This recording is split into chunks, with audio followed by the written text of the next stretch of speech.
Azar danışacaq. Qaldı ki, Zəngəzur məsələsinə Adil bəy 1921-ci ildə Zəngəzurdan 6700 kvadrat kilometr ərazi verilib. 23-cü ildə Qarabağı ermənilərə gələcəkdə vermək üçün 23-cü ildə orada Qırmızı Kürdistan deyilən bir dövlət qurulub, dırnaqarası və 28-ci ildə Qubadlının Əyin kəndinin cəmaatı ayağa qalxaraq çoxlu qan tökülüb burada. Və sonradan bu Qırmızı Kürdistan ləğv olunub. Qaldı ki, Rəşad bəy, sizin dediyinizə çepnilərdir onlar. Məsələn, Kastamonudan düz Artvinə qədər yaşayan türklər hamısı çepni türkləridir, yəni Qıpçaq türkləri və bunların da bir qismi amşenləşiblər. Hətta indi amşen ermənilərin dili Ermənistan ermənisinin dilinə uyğun gəlmir. Və 1829-cu ildə bəli düz vururladınız. Həmən amşen ermənilərin bir qismini indiki İrəvan və Naxçıvan ərazisinə köçürdüblər. Ancaq qaldı ki, ermənilərin gəlməyi, ermənilər Balkanlardan Kilikiyaya gəliblər, Hayasa şəhərinə.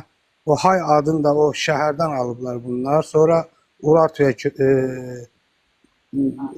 köç eləyiblər. Amma Hindistandan gəlmə, çoxu deyir Hindistandan gəlmə, onlar Boşa qaraçılarıdır. Boşa qaraçıları, yəni İranın, indiki İran və Azərbaycan arasında bunlara Boşa deyilir. Türkistana, Orta Asiyaya köç eləyən qaraçılara bunlara Lülə adını qoyublar orada. Avropada bunlara Lom adını qoyublar. Ancaq İranda və Azərbaycanda Albaniyaya köç edən qaraçılar erməniləşiblər. Yəni erməni Qriqoryan dinini qəbul ediblər.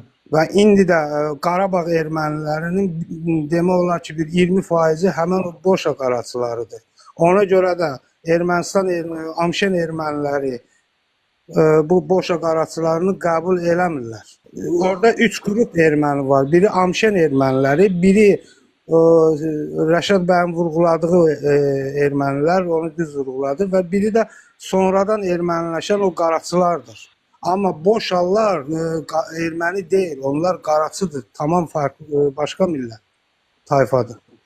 Bir söz deyim, buyurun təzədən davam edeyim. Məsələ budur, mən burada sadəcə olaraq hansı hissəyə toxundum? Haylarla ermənilər məsələsinə toxunuram. Çünki mən orada qaraçılar bir o qədər önəmli deyil.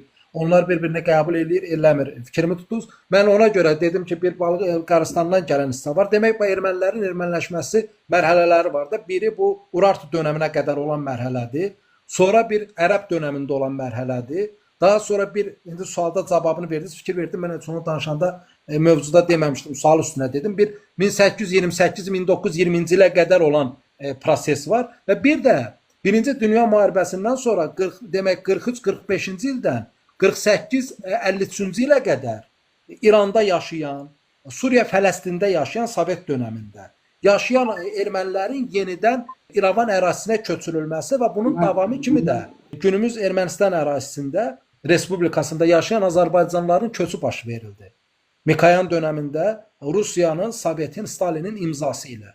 Yəni fikir verirsinizmi? 1948-53-cü ildə Ermənistanda yaşayan qədim yerli sakin olan Azərbaycanlılar Ermənistandan köçürülür və eyni ilə İranda və Suriya, Livan ərazisində yaşayan hayları isə gətirirlər Ermənistan ərazisinə. Yəni dolayısıyla burada haylaşdırılma mərhələsinin bir çox məqamı var, Mən sadəcə olaraq burada əsas hayların dini, inancı, ermənilərlə birləşməsi hissəsini danışdım. Və əvvəldə yalnız 2 dənə mənbə verdim. Orada nə dedilər? Dedilər ki, hay dilinin formalaşmasında 18 qəbilə iştirak edib. İndi 18 qəbilənin mən burada durub hər birini danışmağın mənası yoxdur, mənə elə gəlir. İndi təbii ki, qardaş bilir, dost səni danışır, ona bir sözüm yox. Yəni mənim üçün maraqlı olan orada haylar, ermənilər, albanlar idi. Fikrim aydındır mı? Ona görə də mövzunun adını elə o cür qoymuşduq. Yoxsa indi qaraçı gəlib 2 çeşidi var, 3 çeşidi var. O qaraçılarla hayların problemidir. Səhv deyirəmsə.